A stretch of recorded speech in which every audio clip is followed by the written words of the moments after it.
I've managed to turn the right button. Excellent. Alrighty. Who here is old enough to own some CDs? Of course. Who's young enough to own a cassette? Cassettes are actually coming back. They're now a trendy thing to buy music, format to buy music on. Now, who here has a greatest hits CD, vinyl, something like that? Yeah? Yeah, I think the first one we ever had was ABBA Gold. That was... Oh, that's a good album. That's a good album. Thanks, Rosie. Alrighty. So that's a segue into what we're talking about today. We're talking about Moses. Because, Moses has the greatest hits, of kids' church stories, right? If you think about it, probably almost all of the stories you do at kids' church are somehow related to Moses. Whether it's Moses being born and he's then, instead of being murdered, he's put in a basket and floated out on the Nile River and he ended up growing up in a palace. Or then when he's an adult and he's gone through all of the education and the privilege of being a rich person and rule in the ruling family in Egypt, he goes and sees another Israelite being poorly treated and he kills the person who's beating him, and then he has to run off into the desert, and then he's in the desert for 40 years, and when he's nearing 80 years old, God appears to him in a burning bush. And then he says, go and lead my people. And he doesn't really want to, but hey, I'm only 80. I may as well go and do what God says. Right, Ruth? And then he goes to Pharaoh and says, let my people go, not once, not twice, but 10 times, And then they all go out, and then they're faced between the Egyptian army and the Red Sea. And what happens? That ride at Disney, where you go on, for those of you who have been to Disneyland in LA, there's this dodgy ride that you go on a sort of train thing, and then it goes down through some water, and it's like the waters part the sea. And then there's the water from the rock, and there's the quail, and there's the manna on the ground, and then there's the giving of the 10 Commandments, and then there's the golden calf, and then there's the getting of the 10 Commandments again, and then there's the wandering around in the desert, and there's sending the spies into the land. Just the greatest hits, right? In fact, the first 5 books of the Bible are sometimes called the books of Moses. And if you get a German Bible, the first 5 books of the Bible are called Moses 1, Moses 2, Moses 3, Moses 4. But if you just look at Exodus, Leviticus, Numbers and Deuteronomy, which covers the 120 years of Moses' life, that's 95,000 words. That's more than the 70,000 words that the 4 Gospels get for Jesus. Right, Moses is a towering figure. Last week we looked at Abraham as a guy that lived 3,800 years ago that people still connect to, billions of people around the world from different religions still connect to today. Well, this guy, there's people in America today trying to pass laws to put the Moses 10 Commandments on walls in schools in the USA. 3,500 years later, after this guy who grew up in wealth, lived in the desert, and then somehow wrangled to lead a fractious people out of slavery and to the entrance to the promised land. Moses is a towering figure, and along with Abraham and David, they're the 3 most quoted Old Testament characters in the New Testament. You can't really understand the New Testament unless you understand Abraham and Moses and David. You see, Jesus came, was born, lived and died in a Moses-shaped world. Now, it was shaped by the Roman Empire and Greeks and all those sort of things, but fundamentally, from his birth to his death, Jesus lived in a Moses-shaped world. Whether it was on the 40th day after he was born and his parents took him to the temple to present him, as was taught in the book of Leviticus, or when his family ended back up in Nazareth, most likely he went to Bet Sefer, which was like primary school in those days, and it went from when you're grade 5 years old to maybe 10 years old, and the curriculum was Moses, the books of Moses, and they would learn to read, and they'd read the books of Moses, and they would memorize the books of Moses for 5-6 years. Can you imagine how much, all of the stories that we remember from kids church and Sunday school, they are just embedded in everybody's life because that's what they did. And every Sabbath they would go to the synagogue, and they would, like it says in Acts 15, that every day they read from Moses. Every Sabbath they read from Moses. So Jesus lived in a world when he was growing up where at school he was immersed in Moses. When they went to the synagogue every Sabbath, it was immersed in Moses. And then at least once every year, it says in Luke's Gospel that Jesus and his family went to Jerusalem for the Passover. Maybe they went for other feasts too.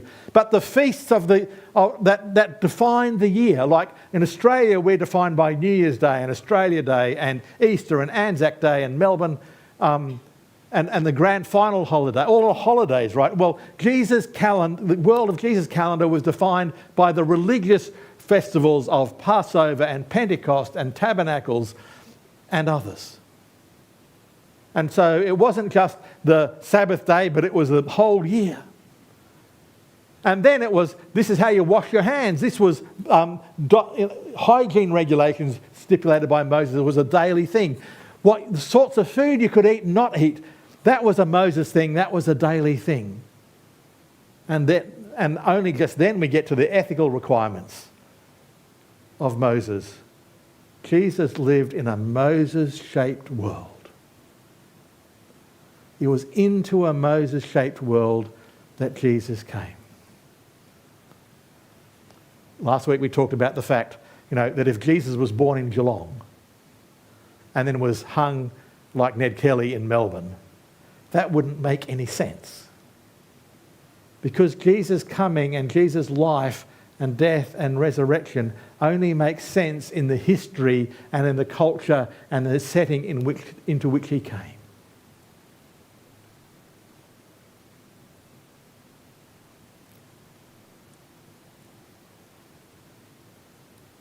I said there were, if you add in the book of Genesis, there's well over 100,000 words in the first 5 books of the Bible. They're called the written books of Moses. Now, Moses couldn't clearly have written all of it because the last bit of Deuteronomy talks about his death. And it was probably edited into its final form, hundreds of years later, but it's definitely Moses' life and all the things that happened with Moses are recorded there. And it's called the Torah or the law, but there's only actually 613 commandments in there.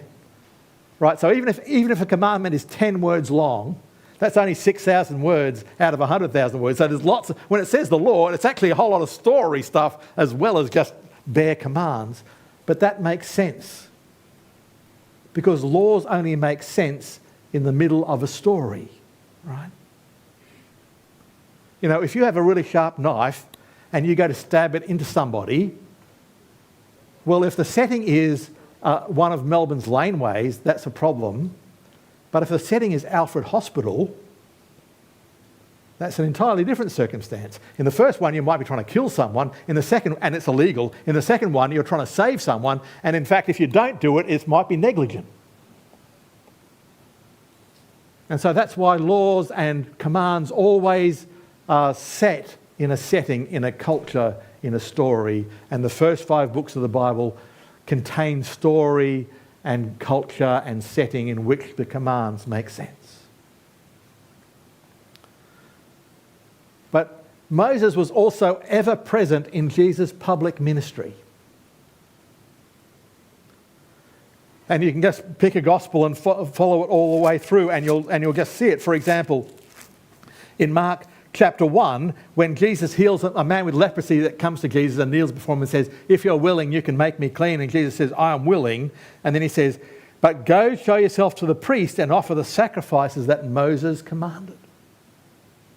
Because the books of Moses had this whole procedure about if someone had leprosy and then thought they were cleansed, they had to go and show someone to prove that they were cleansed, and the priest would make the determination. And so Jesus is living in that reality. Or over in chapter 7, for example, you have a fine way of setting aside the commands of God in order to observe your own traditions. For Moses said, honour your father and mother, and anyone who curses their father and mother is to be put to death. But you say that if anyone declares what might have been used to help their father or mother is Corban, that is devoted to God, then you no longer have to. And you see, what had happened was you had these 613 commands, and over the centuries, they had built up all of these ways of trying to figure out which command had priority over the other one. Because there was this command that said if you promise something to God, you can't break your promise. And so they were using this sort of dodgy workaround. Okay, I'm going to promise all my wealth to God. He'll get it when I die. So that means I can't support my parents as I should. So there were all of these sort of details about how you interpret the 613 commands had been built up over centuries, and it became a really quite complicated thing. But then Jesus is having a public debate about divorce in Mark chapter 10, and Jesus replies, it was because of your hearts were hard that Moses wrote you this law, and this is a law about divorce. Over in chapter 12, they came to try and trick Jesus and said, Teacher, Moses wrote for us that if a man's brother dies and leaves a wife but no child, the man must marry the widow and raise up offspring. And it went into then a debate about the resurrection. But you see, Moses is present and always present in the public ministry of Jesus as well. And at the end of his life, his earthly life, he comes to Jerusalem at Passover. And he comes to the magnificent temple that had been built and then expanded, and it sits on the amazing Temple Mount that exists to this day, which had been built on the pattern that Moses had written about 1,300 years before, when God gave him the pattern for the tabernacle, which was originally just a tent, a mobile tent that they moved around in the wilderness. And over 1,000 years later, it had become a magnificent building. Jesus' life was framed by Moses from his birth to his death, with the ethical debates and the temple and the festivals.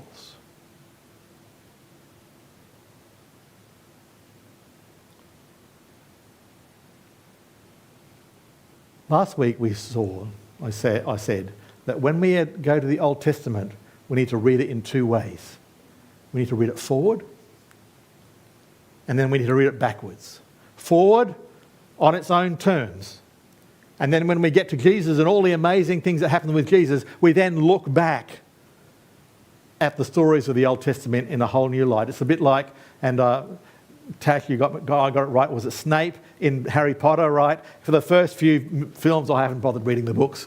He's considered to be a bad guy, but then all of a sudden you actually find he's a good guy. And so you then go back and you look at it in the first few films in a whole new light. So we're going to do that with Moses now. And the book of Deuteronomy is really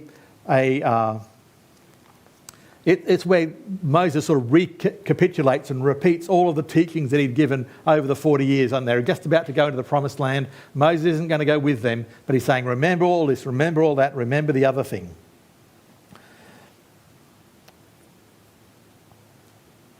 In Deuteronomy chapter 12, it says this from verse 4, you must not worship the Lord your God in their way, that is, in the way of the existing residents of Canaan, but you are to seek the place the Lord your God will choose from among all of your tribes to put his name there for his dwelling. To that place you must go there, bring your burnt offerings and sacrifices, your tithes and special gifts. You see, Moses pointed beyond himself. He wasn't going into the promised land, but he said, God will show you the place that you make as a permanent place for my name, which is my presence, which is the tabernacle, which became the temple. Moses himself pointed beyond his own life. And in fact, a couple of chapters over in Deuteronomy chapter 18, it says this, from verse 15, the Lord your God will raise up for you a prophet like me from among you, from your fellow Israelites. You must listen to him. Again, Moses is pointing forward beyond himself. And then over in Deuteronomy chapter 30, he included a foreshadowing of what needs to happen. There's going through in chapters 28 and 29, curses and blessings. Curses if you disobey God, blessings if you do obey God. You're going to end up in exile, but if you turn back to God, then God will rescue you. And then it says this in chapter 30, verse 6. The Lord your God will circumcise your hearts and the hearts of your descendants, so that you may love him with all your heart and with all your soul and live. You see, at the end of the book where they had these 5 books where they had all of these commandments about what to do ritually and sacrificially and ethically and relationally and all those sorts of things, all laid out in great detail. Moses pointed beyond the written words, beyond the commands to say, the commands aren't enough. External commands are not enough. Internal change is necessary.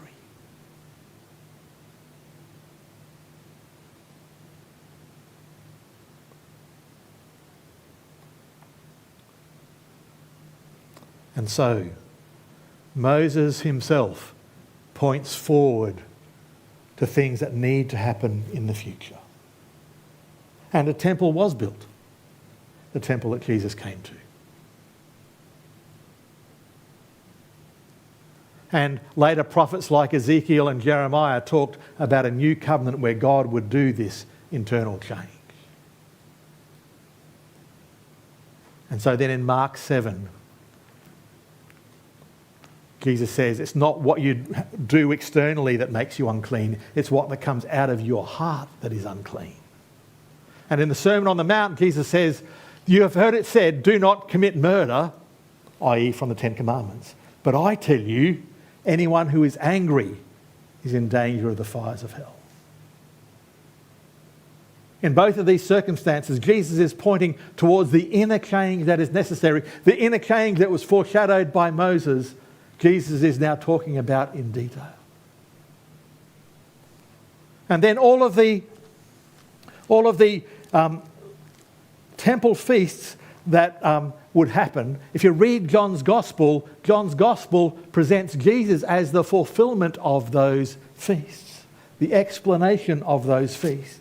But more than that, in John chapter 6, it says this,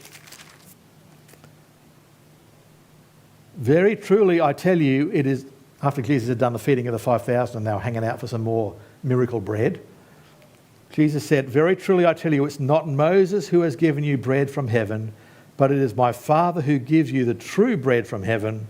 For the bread of God is the bread that comes down from heaven and gives life to the world. Sir, they said, always give us this bread. Jesus declared, I am the bread of life. Jesus is going beyond Moses. He's going beyond the external commands to the internal change. He's saying, the manna was amazing, but I'm the real bread. And then you have the transfiguration. Jesus takes 3 guys up on a mountain for a prayer meeting with him. And then what happens? God, the Father, is there. The cloud of the Spirit is there. And Moses and Elijah appear. And what does the Father say? He doesn't say, listen to Moses. He doesn't say, listen to Elijah. He says, this is my Son whom I love.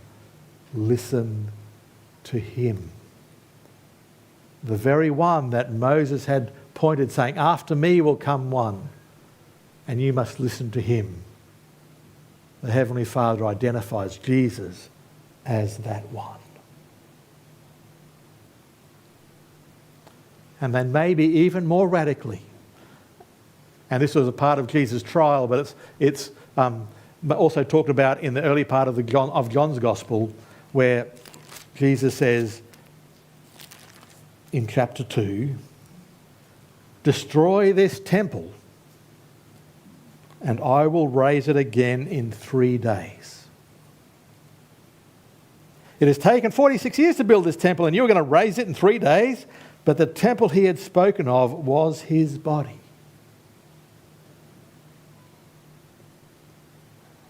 You see, Jesus was going beyond the physical temple, which the letter to the Hebrews explains was just the model anyway of what's the reality in heaven. And Jesus is saying, I am the true temple. Temples are connecting points between the spiritual and physical world. And Jesus is saying, I am the true connecting point between the physical and spiritual worlds. I am the true temple.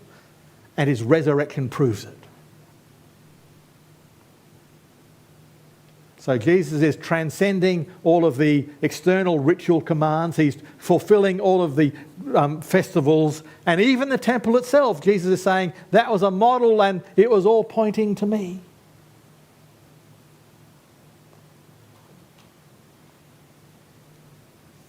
Now, there are two mistakes we can make when we think about Moses. First, we can have in our head, from Romans, for example, that we're not under law, we're under grace.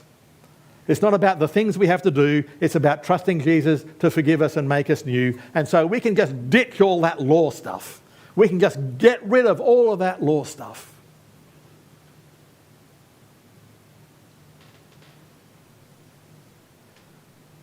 And there was this heresy that came up in the first few centuries where this idea that the God of the Old Testament was different to the God of the New Testament. And we saw clearly from in the New Testament itself that no, that was not the case. It was the God of Abraham and Isaac and Jacob who raised Jesus, etc. And so the New Testament clearly says that. Internally consistent, it's the same God from the Old Testament to the New Testament.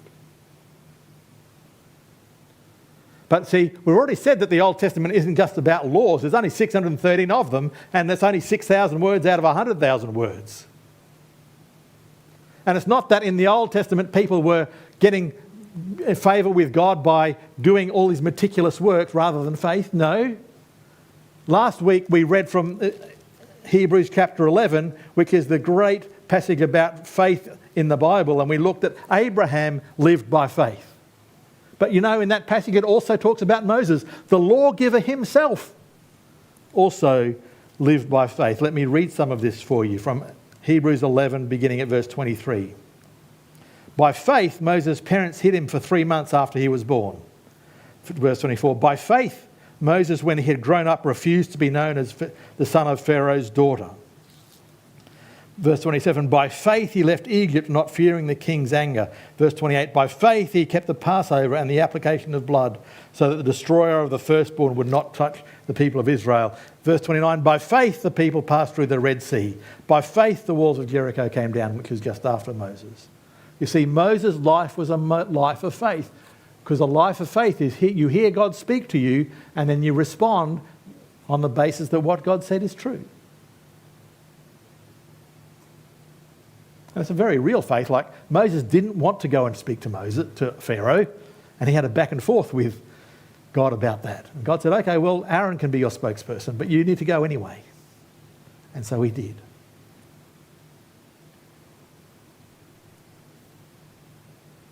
So the one thing that we can do is that we can ignore the Old Testament. We can say that's all law, we're just on Jesus now.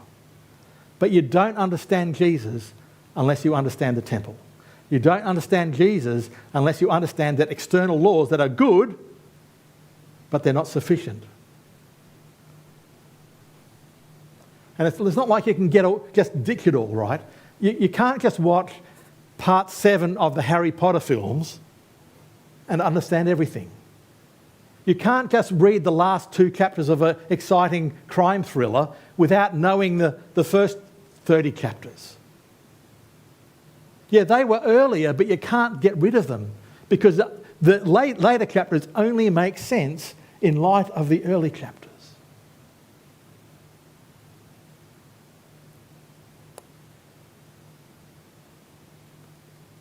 And so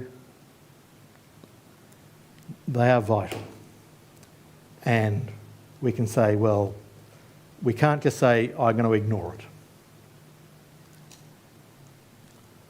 But then we can say, well, we're better than them. And Paul addresses that when he talks about the fact that Roman Gentile believers have been grafted into God's family. They weren't that by ethnic descent. They were grafted in by grace. And in verse 18 of chapter 11, he says this, "Do not consider yourself to be superior to those other branches. If you do, consider this. You do not support the root, but the root supports you."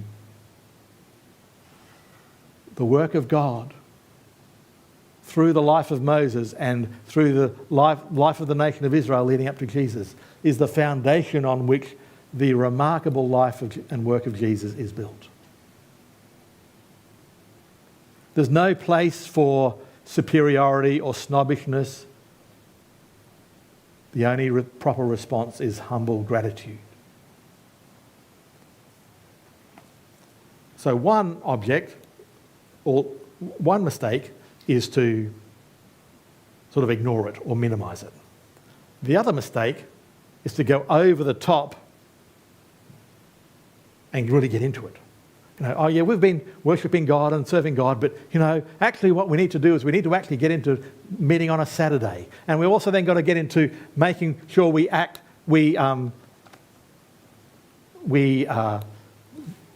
eat the right sorts of foods, or we do these other sort of elaborate commands and rules, and we add on all of these other things to the Christian faith that aren't there in the core. And then maybe we get excited about the fact that there's some Jewish people that want to rebuild the temple, and there are people that want to rebuild the temple. They've got a thing called the Temple Institute in Jerusalem, and they're agitating for it, and the government sort of has to try and calm them and corral them. Otherwise, the people that are on the temple at the mount at the moment will get very upset about that.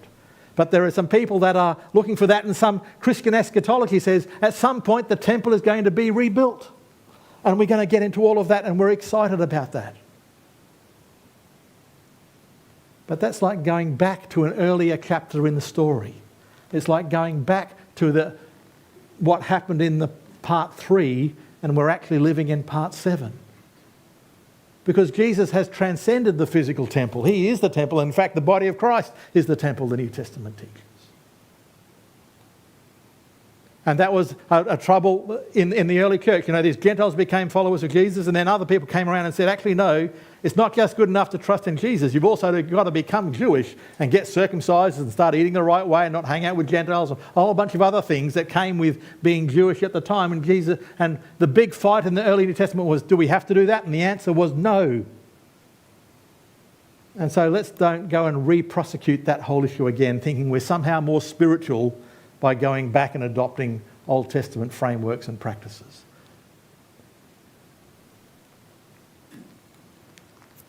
Well, what's the best way to interact with Moses? 1 Corinthians chapter 10, and we're going to be finishing with this, is very interesting. I do not want you to be ignorant of the fact, brothers and sisters, that our ancestors were all under the cloud. That's the cloud of God's presence by day and the pillar of fire by night from Moses, right? From the Exodus. And that they all passed through the sea, the Red Sea. They were all baptized into Moses. You see, Paul reframes and interprets the going through the water in the Red Sea as a similar or analogous thing to what happens when Christians are baptized in water. They pass through the water of baptisms. They pass through the waters of the Red Sea.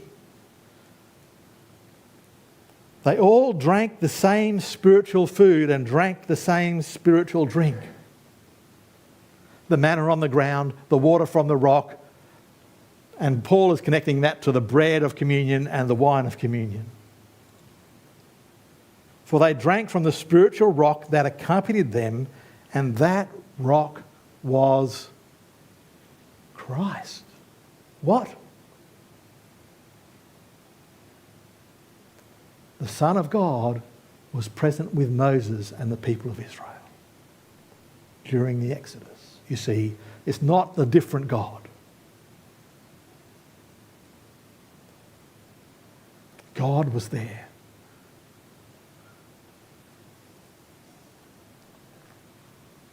Verse 11. These things happened to them as examples and were written down as warnings for us, on whom the culmination of the ages has come.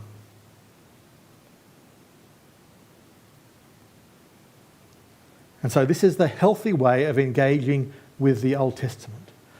People in the Old Testament were people who sought to walk with God. Or some of them did. Or some of them did it well and others did it badly. Or some of it did it good for a time and then bad for a time. And they're examples, and we can learn from their examples. The one here that is in chapter 10 is about the golden calf, which is one of the greatest hits of the Moses story, right? And Paul says it's there for us as examples to learn from. And so we should be reading the Old Testament. We should be looking at how people like Abraham and Moses walked by faith. But we should not forget that it's on us in the New Testament and down to this day on whom the culmination of the ages has come. The fulfillment of the ages has come. What was foreshadowed in Moses and pointed forward to in Moses has come to completion in Jesus. So we don't go back to the early part of the story, we live in the later part of the story, looking back to the first part of the story to inform us and give us wisdom and help us not make the same mistakes. When we've done training with churches about how to do discipleship and things like that, we often say, these are the mistakes we have made. And we tell you this so that you don't repeat them. Go and find some new mistakes to make. And so we should at least try and avoid the mistakes of the Old Testament because those mistakes have already been done. Try and find some new mistakes to make. Well, preferably not, right? But you get the point. They're examples, but they also point towards the glorious future that we are also living into. Our verse for the year is, and anyone who is in Christ, new creation. We are people that live into our future where God makes everything new. And God has given the first gifts of that, the first fruit of that, by making us new on the inside.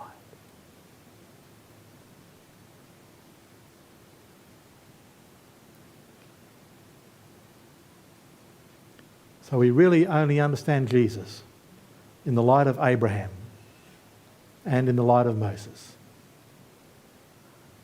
And at the end of March, on Palm Sunday, we'll look at how Jesus makes sense in the light of David. Not me, King David.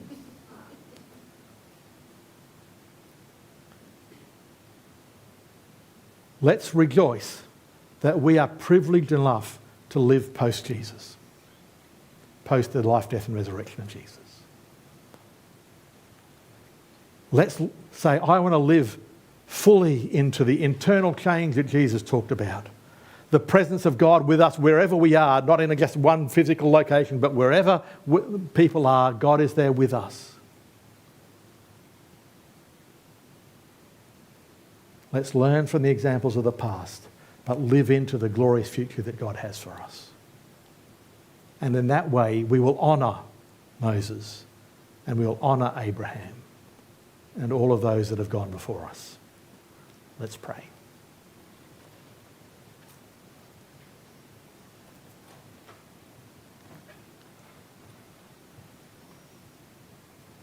God, we thank you for the incredible life of Moses, a person who lived in interactive relationship with you, a life of faith, a life of hearing from you and responding to you.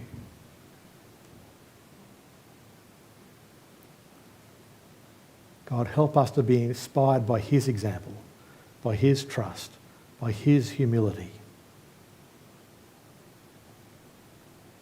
Help us live into the fulfillment of the ages that has come in Jesus.